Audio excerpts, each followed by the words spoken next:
हाँ बच्चों, तो मैं हूं आनंद सर और 2025 31 दिसंबर को मैं वीडियो बना रहा हूं और ये साल जाने को है और नया साल आने वाला है 2026। ये साल जिंदगी की कसम में गुजरा है कि मेरे आने वाला भविष्य क्या होगा या क्या इस साल जो मेहनत किया हूँ वो मेरा सही दिशा में हुआ या नहीं। बहुत सारे स्टूडेंट अपनी सफलता को पाकर खुश हैं, कुछ लोग इसी कंपटीशन के दुनिया में जो सफल नहीं हुए वो नाखुश भी हैं। लेकिन सच्चाई यही है कि सफलता के लिए कड़ी संघर्ष करना पड़ता है और कहीं एक जगह टिके रहना पड़ता है। तो आने वाले समय कैसा होगा ये आप पे निर्भर करता है कि आप कितना सही से मेहनत करते हैं। इसीलिए मैं कहूँगा आप सही से मेहनत कीजिए। तो मैं इस पर एक कहना चाहता हूँ, मंत्रालय जाने को घर से चलता है पीने वाला। ऑफिसर के बारे में, मंत्रालय जाने को चलता है पीने वाला, किस पथ से जाऊं असमंजस में है वह भोला भाला। मंत्रालय जाने को घर से चलता है पीने वाला, किस पथ से जाऊं असमंजस में है वह भोला भाला। अलग अलग पथ बतलाते हैं सब, पर मैं यह बतलाता हूं, राह पकड़ तू एक चला चल, पा जाएगी मधुशाला। हाँ बच्चों, आप एक रास्ता जो रास्ते पे चले हैं उसको अंतिम तक चलना होगा, क्योंकि आप बहुत दूर चले आए हैं। अब पुनः वापस जाएंगे तो उतना रास्ता फिर से बेकार हो जाएगा, फिर वापस आना पड़ेगा और नया फिर जीरो से शुरुआत करना पड़ेगा।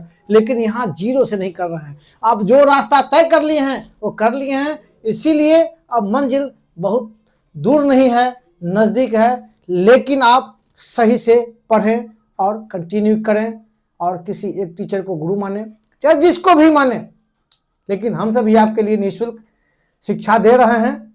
और देखिए, मैं आपको अभी पाचन तंत्र पढ़ा रहा हूं। पाचन तंत्र के सिलसिले में मैं अभी पढ़ा रहा हूं लीवर यानी कि यकृत।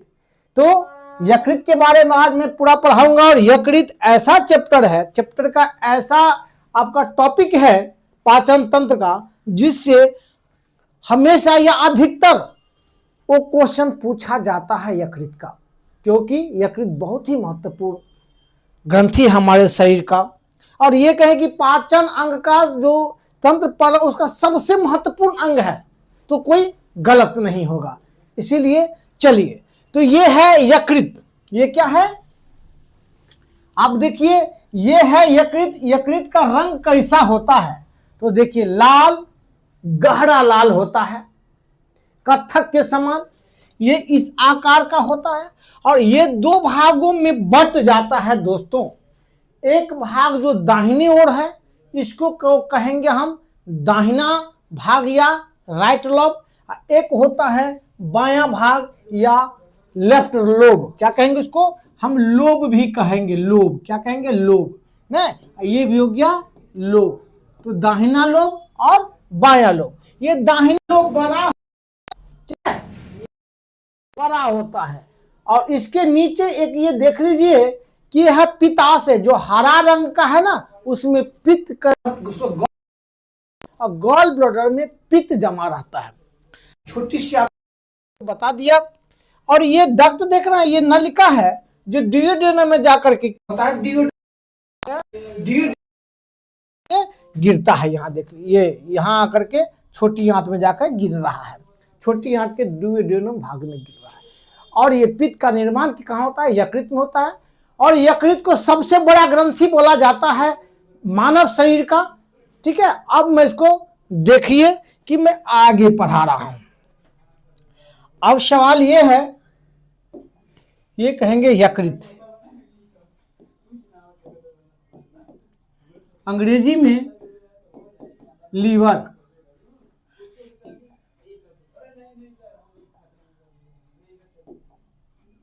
अंग्रेजी में उसको हम लीवर कहेंगे। और इसका एक और नाम है जिगरा। कहता किसका जिगरा मजबूत है, चलो जो साहस किसके पास है, ये काम कौन कर सकता है? तो यही जिगरा है, यही जो है आपको यकृत बोला जाता है। अब यकृत होता कहाँ है? तो यकृत सबसे पहले जब क्या होता है, ये डायफ्राम, जो डायफ्राम है सांस लेते हैं, फेफड़ा वाला जो डायफ्राम है उसके नीचे दाहिने साइड में जो है यकृत होता है। यकृत को हम दिखा दिए हैं। तो यकृत का रंग करिए, यकृत का रंग कैसा होता है इसका, या सीधे इसको आप रंग बोल दीजिए। यकृत का रंग, आपका रंग क्या हो गया? गहरा लाल, गहरा लाल कत्थक टाइप का हो गया। ठीक है, दो भागों में बटा होता है। कितना भागों में? दो भागों में बटा होता है, में बटा होता है। एक भाग लिख दीजिए दाहिना लोब, दाहिना भाग या दाहिना लोब कर दीजिए। एक भाग हो गया बायां लोब, जो आपको मैं बता दिया हूं, दायां लोब या दायां, बायां लोब या बायां भाग देख लीजिए। ये क्या है? दाहिना लोब बाएं लोब से बड़ा होता है। ये क्या है? ये होता है बड़ा होता है। और ये क्या होता है? अपेक्षाकृत छोटा होता है। इतना चीज हम कर दिए। अब देखिए यकृत जो होता है बना किस कोशिका का एक अपना संरचना होता है। तो ये हेपेटाइटिक में हेपिटोसाइट क्या किसका बना होता है? देखिए बना होता है, किस कोशिका का बना होता है? ये दोनों बना होता है। क्या है? हिपेटोसाइट। ये हिपेटोसाइट कोशिका का बना होता है। एक पित्त कोशिका भी होता है, उसको बोलेंगे तो नाम तो पित्त कोशिका, पित्त कोशिका। ठीक है, या पित्त कोशिका नहीं भी कहेंगे तो चलिए इसी में पित्त कोशिका होता है। एक होता है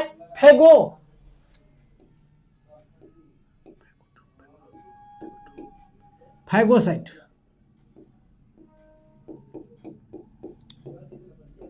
ये होगा फैगोसाइट कोशिका। फैगोसाइट ये सेल कर दीजिए ना, इसको हेपिट को सेल कर दीजिए या कोशिका कर दीजिए, सेल कर दीजिए। ठीक है, अब ये देखिए ये जो हिपेटोसाइट सेल जो होता है ये भ्रूण में जो एंडोडर्म होता है उससे बनता है। भ्रूण में एंडोडर्म क्या होता है? भ्रूण में एंडोडर्म। देखिए गौर करिए, भ्रूण में जो एंडोडर्म होता है उससे ये कोशिका क्या हिपेटोसाइट बनता है। और ये कोशिका क्या करता है? फेगोसाइट कोशिका या फेगोसाइटिक बोल सकते हैं, फेगोसाइटिक भी बोल दीजिए। फेगोसाइटिक कोशिका जो होता है वो आरबीसी का भक्षण करता है, लाल रक्त कण। क्या होता है उसका? जब उसका समय पूर्ण जाता है तो यकृत में जाता है और ये जो फेगोसाइटिक कोशिका होता है ये लाल रक्त कण को भक्षण करके खा जाता है, भक्षण कर जाता है। उसमें जो हीमोग्लोबिन होता है उस हीमोग्लोबिन को विघटित कर देता है और विघटित करने के बाद क्या बिलिरुबिन। देखिए क्या होता है? आरबीसी का भक्षण क्या करता है? कौन भक्षण करता है? फेगोसाइटिक कोशिका। इसका एक और नाम है जिसको हम कुफर सेल या कुफर कोशिका कह सकते हैं। देखिए क्या है? कुफर सेल या कुफर कोशिका के नाम से जानते हैं। ये क्या कर लेते हैं? मैं क्या कहा कि कुफर का क्वेश्चन पूछा जाता है कि आरबीसी का भक्षण कौन करता है, तो कुफर सेल। चूंकि आरबीसी यकृत में भी मरता है। और एस्पिरिन, ठीक है, एस्पिरिन को तो कब्रगाह बोला जाता है। चलिए हम आगे देखते हैं। अब क्या है? इसके बारे में हो गया। अब हम आगे जब आएंगे तो इसका वजन देखिए, इसका वजन कितना होता है पूछा जाता है। 1.5 केजी से लेकर के 2 केजी एक वयस्क मनुष्य में क्या होता है? 1.5 केजी से, और ये बराबर क्वेश्चन पूछा जाता है, ये भी याद रखिएगा। ठीक है, अब ये जो है पित्त का जो निर्माण, मैं क्या कहा? पित्त कोशिका, बिलिरुबिन में क्या होता है? पित्त होता है। अब एक चीज और देखिए कि इसके नीचे जो होता है पित्ताशय होता है। क्या होता है? पित्ताशय। या इसको कलर थोड़ा बदल दिया जाए।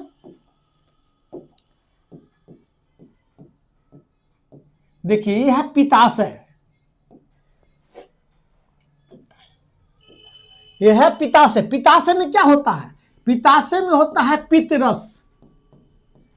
देखिए पित्ताशय का अंग्रेजी नाम है गॉल ब्लैडर।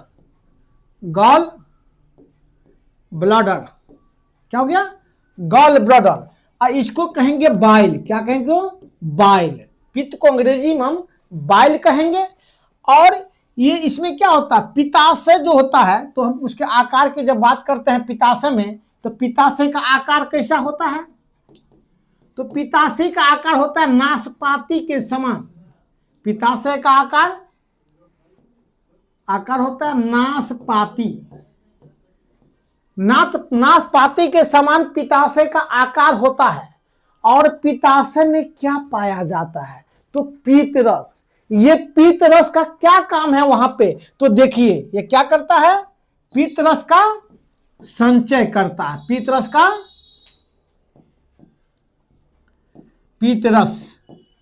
क्या करता है? संचय। क्या करता है? ये पीतरस का संचय करता है। कौन संचय करता है? तो पित्ताशय। निर्माण कौन करता है? ये देखिए बराबर क्वेश्चन पूछ दिया जाता है कि पीतरस कहां बनता है? तो पीतरस यकृत में बनता है। ये तो क्या है? ये पित्ताशय क्या काम करता है? तो पित्ताशय संचय करता है। लेकिन पीतरस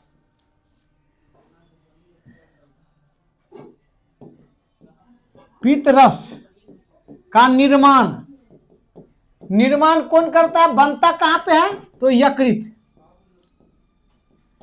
पीतरस का निर्माण कहां होता है? तो यकृत में पीतरस का निर्माण होता है। लेकिन पित्ताशय में क्या होता है? यह संचय करता है, खुद बनाता नहीं। बहुत अच्छा। तो अब हम जाएंगे कि एक मनुष्य में सबसे पहली बात कि पीतरस कितना निकलता है। तो एक मनुष्य में पीतरस कितना स्राव होता है? पीतरस का स्राव,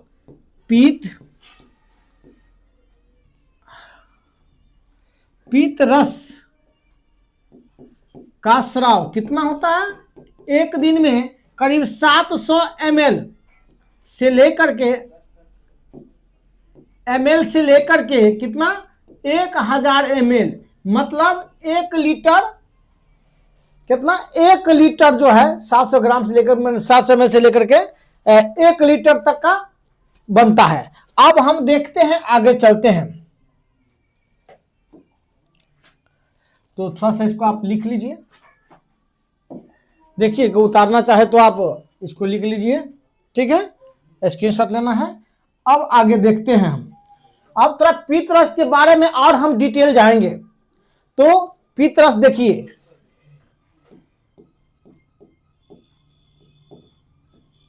निर्माण तो हो गया। हम पीतरस का रंग देखिए क्या होता है? पीतरस का रंग, तो रंग कैसा हो जाएगा? तो रंग जो होता है हरा और पीला टाइप का। हल्का कर दीजिए, हल्का हरा पीला, हल्का पीला रंग उसका होता है।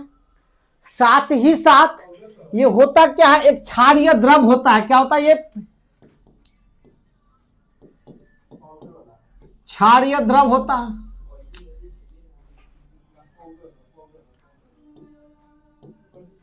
क्या होता है? ये एक क्षारीय द्रव होता है। और इसका पीएच मान कितना होता है? सो पहले गौर से देखिए।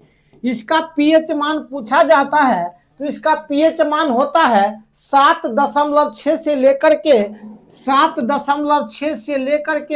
7.7 तक। अब गौर से देखिए कि जब हम भोजन अमाशय में जाता है तो अमाशय के ऑक्सीजन की कोशिका से HCl निकलता है, यानी हाइड्रोक्लोरिक अम्ल निकलता है। और हाइड्रोक्लोरिक अम्ल जो पेप्सिनोजेन को एक्टिव कर देता है, पेप्सिन बना देता है, उसको पेप्सिन बदल देता है। साथ ही साथ उसका जो अम्लीयता होता है, उसका पीएच मान होता है 1.5 से लेकर के 2 तक होता है उसका, माने बहुत कम होता है। जिसके कारण जो है खाना क्या हो जाता है? अम्लीय हो जाता है। और यही भोजन अगर पूरे आंत में चला जाए तो आंत को जला भी सकता है। उसका भोजन का पाचन ठीक से नहीं हो सकता है, क्योंकि बहुत सारा एंजाइम जो भोजन को जो है सामान्य रूप जब रहता है तब पचाता है, कुछ क्षारीयता में पचाता है, तो यह एक क्षारीय द्रव हो गया। साथ ही साथ ये क्या करता है, तो कहां पे मिलता है, ये हो गया। तो मिलता कहां पे है, भोजन से कहां पर मिलता है, भोजन है तेरी के दर, भोजन से कहां मिलता है, डुओडोनम ना, डुओडोनम, डुओडोनम जो छोटी आंत का पहला भाग है, ऊपरी भाग है, उसमें जाकर के क्या मिलता है, पित्तरस भोजन से डुओडोनम में मिल जाता है। अब मिलने के बाद क्या बनाता है, तो भोजन को क्या कर देता है, इमल्सिफाइड कर देता है। क्या करता है, इमल्सिफाइड, जिससे वसा को पचने में आसानी होती है। क्या कर देता है, ये इमल्सिफाइड करता है ना, कार्य का कार्य हो गया इमल्सिफाइड। दूसरी बात, भोजन में जो भोजन जब करते हैं तो उसके मेटाबॉलिज्म की प्रक्रिया को भी तेज कर देता है ना, मेटाबॉलिज्म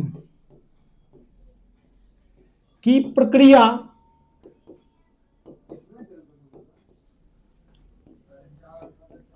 को तेज कर देता है,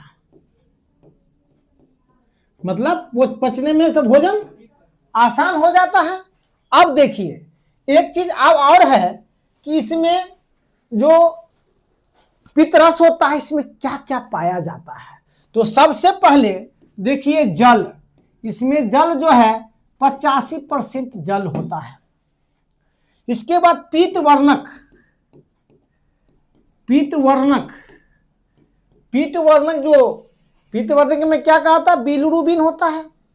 साथ ही साथ और क्या होता है, बिलिरुबिन के बाद बिलीवर्डिन होता है। और मैं इसमें फिर बता रहा हूं, बिलिरुबिन, बिलिरुबिन,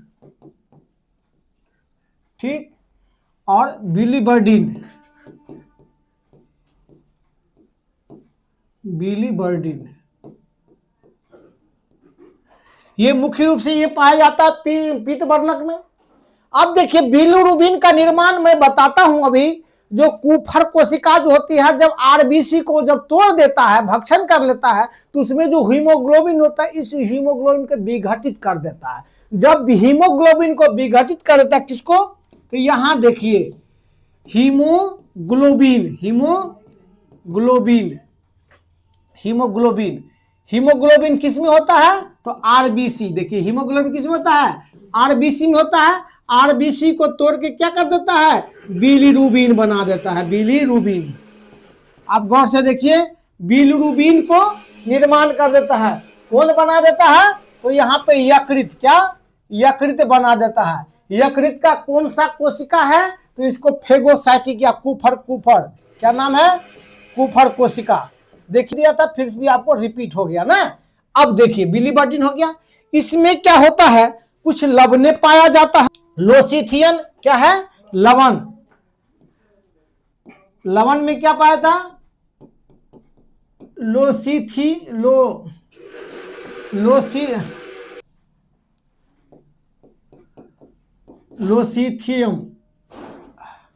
लवण नहीं, इसको ये और पदार्थ में कोई और मान के चलिए, या लवणीय समान के आपका लवण में ये sodium bicarbonate, sodium bicarbonate, sodium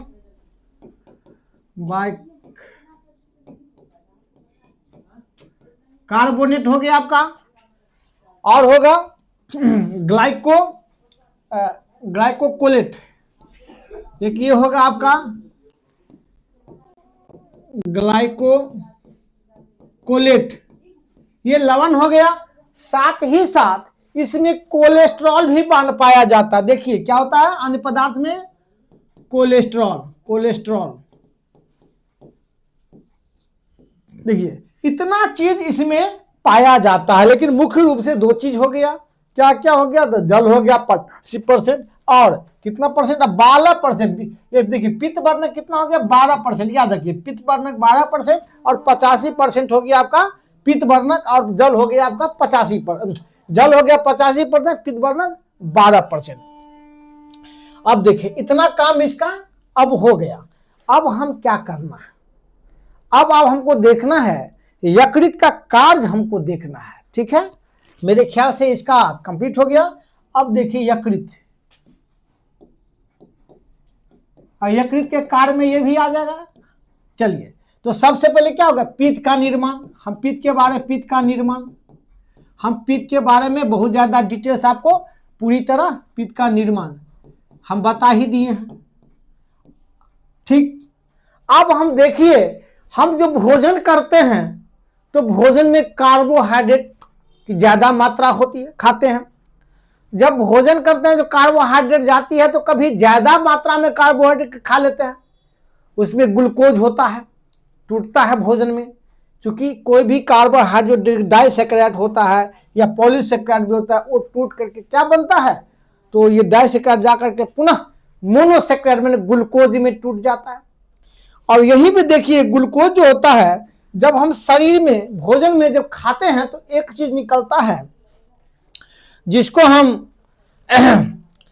अगर ज्यादा खा लेते हैं तो इंसुलिन, क्या नाम है, इंसुलिन।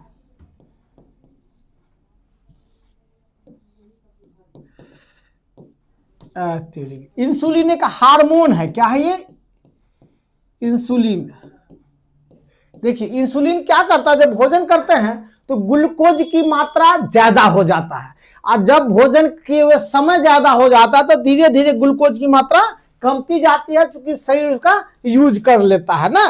तो अब देखिए, जब भोजन करते हैं तो ज्यादा ग्लूकोज की मात्रा हमारे शरीर में चली जाती है। उस स्थिति में क्या होता है, तो उस स्थिति में अग्न्याशय से एक रस निकलता है जिसके बारे में बाद में पढ़ाएंगे, उसका नाम है इंसुलिन। इंसुलिन क्या करता है, ग्लूकोज को किसमें बदल देता है, ग्लाइकोजेन में बदल देता है। ग्लाइकोजेन कहां पे, यकृत में। तो क्या करता है, तो ग्लूकोज का, इसको हटा दीजिए, ग्लूकोज का संग्रह किस रूप में, तो ग्लाइकोजेन के रूप में। किस रूप में, तो ग्लूकोज का संग्रह ग्लाइकोजेन के रूप में बना देता है, बना करके यकृत में जमा हो जाता है। ये करीब करीब यकृत के कितने, यकृत के करीब करीब, यकृत के लगभग 5 से 6%, 5 से 6%, 5% के बराबर के भार के बराबर, मतलब सही, मतलब यकृत के भार के, इसकी देखिए यकृत का जो भार होता है उसका करीब 5 से 6% के आसपास भार उसका हो जाता है। अब देखिए इसको कहेंगे क्या, तो जब हम ग्लूकोज से अगर हम ग्लाइकोजेन भी बनता है, एक प्रक्रिया के तहत बनता है, इस प्रक्रिया को बोलेंगे हम ग्लाइकोजेनेसिस। क्या बोलेंगे हम, ग्लाइकोजेनेसिस। ठीक है, यानी ग्लाइकोजेनेसिस के प्रक्रिया से ग्लूकोज जो है ग्लाइकोजेन में बदल जाता है। तब चलिए, अब एक होता है, अगर जब ज्यादा ग्लूकोज हमारे पेट में यकृत में जमा हो गया ग्लाइकोजेन में, और शरीर को जब हम भोजन किए बहुत ज्यादा समय हो जाता है तो धीरे धीरे शरीर में जो ब्लड में जो ग्लूकोज होता है, ब्लड उसका उपयोग कर लेता है और हम भोजन नहीं करते हैं। उस स्थिति में क्या होता है, तो वो हमारा जो ग्लाइकोजेन जो है ग्लूकोज में बदल जाता है, उसको बोलेंगे ग्लाइकोजिनोलाइसिस। ग्लाइकोजिनोलाइसिस ये एक प्रक्रिया है। ग्लाइकोजिनोलाइसिस प्रक्रिया से क्या होता है, तो ग्लाइकोजेन क्या होता है, ये एक क्या है, प्रक्रिया। प्रक्रिया है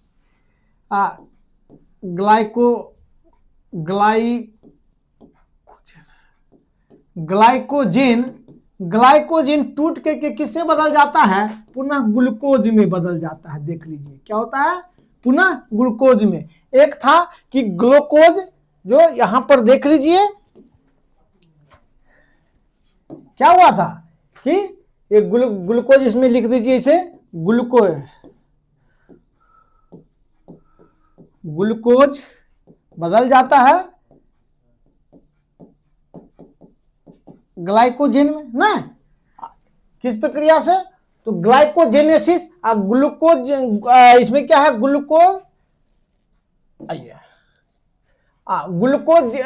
ग्लूकोजिनोलाइसिस की प्रक्रिया के तहत ग्लाइकोजेन जो है पुनः ग्लूकोज में बदल गया। कभी कभी प्रोटीन का जो है जब ज्यादा शरीर में बन जाता है तो वो भी जो है टूट जाता है, वो दूसरे चीज में बदल जाता है। तो किसमें बदल जाता है, तो एमिनो अम्ल जो है जब प्रोटीन बन करके शरीर में संचय नहीं हो पाता है ज्यादा, तो संचित के लिए नहीं बनता है, तो एमिनो अम्ल का क्या करता है, यकृत अमोनिया में बदल देता है। एमिनो, देखिए एमिनो अम्ल से क्या बना दिया, एमिनो अम्ल। आप जानते हैं कि एमिनो अम्ल में नाइट्रोजन होता है, चूंकि ऑक्सीजन, हाइड्रोजन और कार्बन साथ में साथ नाइट्रोजन भी होता है। तो जब ज्यादा एमिनो अम्ल शरीर में बन जाता है तो उनको क्या करता है, अमोनिया में बदल देता है, अमोनिया। फिर अमोनिया में बदलने के बाद क्या होता है, चूंकि अमोनिया को हमारे शरीर जो है उसका जो है क्या है, बाहर नहीं निकाल सकता। हम जब उसका शुद्ध किया जाता है तो पेशाब के थ्रू, इससे किडनी के थ्रू नहीं निकल पाएगा। तो अमोनिया क्या करता है, कार्बन डाइऑक्साइड CO2 से क्या करता है, अमोनिया NH3 होता है उसका, अमोनिया CO2 से प्रक्रिया करता है और क्या बना देता है, इसको बना देता है यूरिया।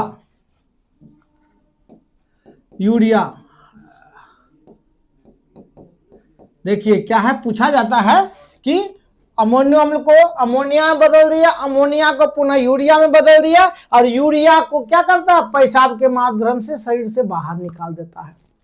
अब थोड़ा चलिए, ये आपका हो गया अमोनिया वाला। एक और का, उसमें शरीर में उसके कोशिका में तांबा और लोहा का भी संचय होता है। क्या, तांबा और लोहा का भी संचय होता है, किसके में, यकृत के जो कोशिका है ये अब देखिए विटामिन, ये जब खाते हैं कैरोटीन, गाजर में क्या होता है, कैरोटीन खाते हैं, तो कैरोटीन से क्या, विटामिन ए का जो है संश्लेषण भी करता है ना। हम क्या कहते हैं, गाजर में क्या होता है, गाजर में क्या होता है, कैरोटीन। अब कैरोटीन से क्या बनता है, कैरोटीन में क्या होता है, विटामिन ए का, कैरोटीन से विटामिन ए का संश्लेषण कौन करता है, यकृत। ठीक है, साथ ही साथ विटामिन ए और देखिए विटामिन ए और क्वेश्चन पूछा जाता है बच्चों, विटामिन ए और विटामिन डी का क्या करता है, संचय भी करता है। कहता है यकृत कौन से विटामिन का संचय करता है, तो विटामिन ए और विटामिन डी का संचय करता है, और संश्लेषण विटामिन ए का कैरोटीन से करता है। ठीक है, साथ ही साथ अब एक देखिए विटामिन के का जो है, विटामिन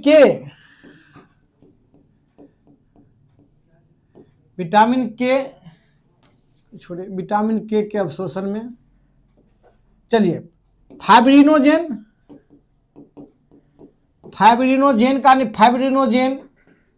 का भी निर्माण करता है, हिपेरिन का निर्माण करता है, हिपेरिन। इसके बाद है फाइब्रिनोजेन हो गया, फाइब्रिन का भी निर्माण करता है। ठीक है, देखिए क्या हो गया, फाइब्रिनोजेन। फाइब्रिन ये क्या होता है, रक्त में थक्का जमाने में मदद करता है। ये हिपेरिन क्या है, शरीर में जो है, हिपेरिन शरीर में ब्लड को जमने नहीं देता है, ये काम कर रहा है। ठीक है, तो ये फाइब्रिन हो गया। इसके बाद और देखिए ये सब का निर्माण हो गया। साथ ही साथ ये क्या करता है, फाइब्रिनोजेन हो गया, हिपेरिन हो गया, फाइब्रिन हो गया, और विटामिन के में भी कुछ मदद करता है। विटामिन के तो उसको लिख मारिए, इसका जल ब्लड में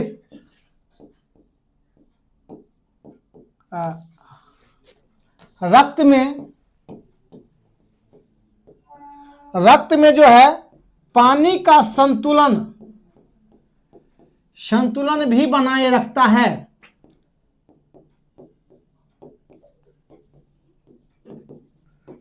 ठीक है, तो अब यकृत पढ़ा दी। यकृत के बाद देखिए अब हम आपको पढ़ाने जा रहे हैं अगन्याशय। इसको हम, हाँ, तो क्या है अगन्याशय के बारे में अब आपको पढ़ाई। यकृत का हो गया, अब अगन्याशय यानी पेनक्रियाज। पेनक्रियाज क्या, देखिए पेनक्रियाज जो है यू आकार टाइप का होता है, और ये जो है ग्रास नली और अमाशय के बीच में स्थित होता है। इसमें क्या होता है, यू आकार का अमाशय और ग्रास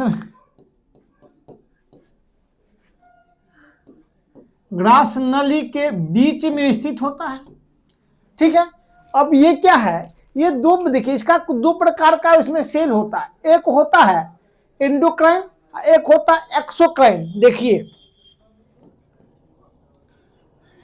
दो प्रकार की ग्रंथि होती है, ग्रंथि कहेंगे उसको हम। एक होता है एक्सोक्राइन, एक होता है इंडोक्राइन। गौर से देखिए ये क्वेश्चन पूछा जाता है, इंडोक्राइन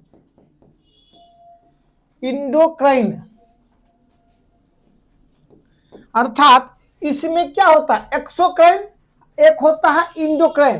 तो एक्सोक्राइन में जो होता है इसमें नलिका नहीं होती है। तो एक्सोक्राइन में क्या होता है, तो एक्सोक्राइन में नलिका होता है, नलिका या नलिका युक्त।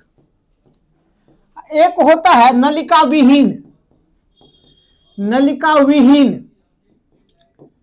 इसमें नलिका, इंडोक्राइन में नलिका नहीं होती है। दोनों ग्रंथियां इसमें होता है, किसमें, अगन्याशय में। ये कहा जाता है कौन सी ऐसे अंग है या ग्रंथि है जिसमें दोनों प्रकार की ग्रंथियां पाया जाता है। तो अगन्याशय में है, तो अगन्याशय में एक्सोक्राइन होता है और इंडोक्राइन होता है। एक्सोक्राइन में क्या होता है, नलिका युक्त होता है, और इंडोक्राइन में नलिका नहीं होती है।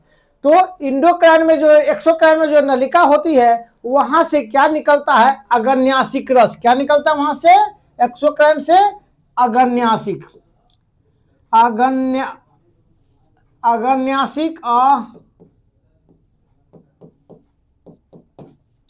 अगन्यासिक रस निकलता है।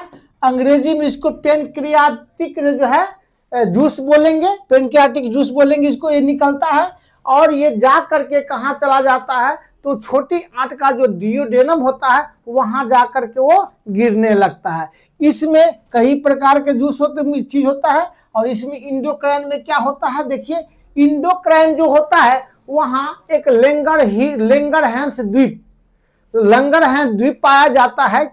उस लैंगरहैंस द्वीप में 3 प्रकार की कोशिका होता है, अल्फा कोशिका, बीटा कोशिका, गामा कोशिका। गौर से सुनिए, बहुत महत्वपूर्ण चीज है ये। एक इंडोक्राइन है, ठीक है, इंडोक्राइन कोशिका है। और वहां पे कोशिका जो होता है इंडोक्राइन, लैंगरहैंस द्वीप होता है। लैंगरहैंस द्वीप में अल्फा बीटा गामा, ठीक है, अल्फा बीटा गामा कोशिकाएं होती हैं। इनसे अलग अलग हार्मोन निकलते हैं। तो जरा हम इस पे आके देखते हैं, नहीं पहले और चीज देखते हैं थोड़ा सा। सबसे पहले ये है, निकलता है तो इसमें ये देखिए कि कितना, ये एक क्षारीय द्रव होता है। कौन सा द्रव होता है? ये एक क्षारीय द्रव होता है, क्षारीय द्रव होता है।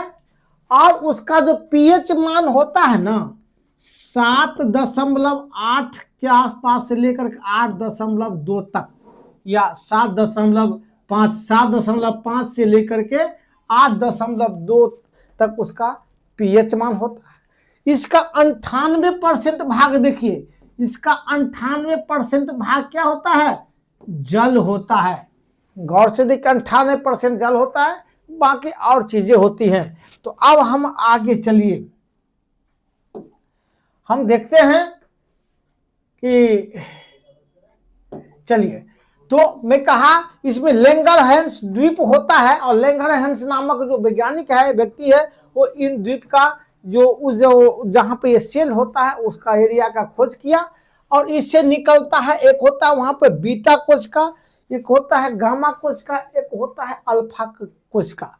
तो क्वेश्चन पूछा जाता है कि बीटा सेल कहाँ होता है? तो लैंगरहैंस द्वीप पर होता है, और ये होता है कहाँ पे? अग्न्याशय में। तो अग्न्याशय में क्या होता है? बीटा कोशिका होता है। बीटा कोशिका से इंसुलिन निकलता है। और एक बात देखिए, इंसुलिन क्या करता है? तो यहां इंसुलिन क्या करता है? तो इंसुलिन जो है ग्लूकोज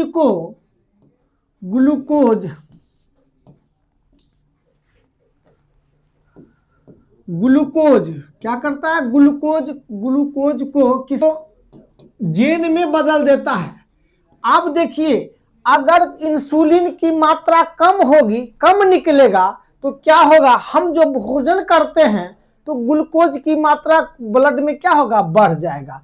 क्योंकि जब भोजन करता है उसके जस्ट बाद ग्लूकोज की मात्रा शरीर में बढ़ जाता है ब्लड में, तो इंसुलिन क्या करता है? उसको बना करके ग्लाइकोजेन में बदल देता है और यकृत में संचित कर देता है। अगर इंसुलिन में कमी जब हो जाता है, जब बीटा कोशिकाएं खराब होने लगता है, इसका स्राव जो है कम करने लगता है, उस स्थिति में क्या एक बीमारी हो जाता है, जिसको हिंदी में हम कहेंगे मधुमेह। क्या कहेंगे? मधुमेह कहेंगे। अंग्रेजी में इसको हम डायबिटीज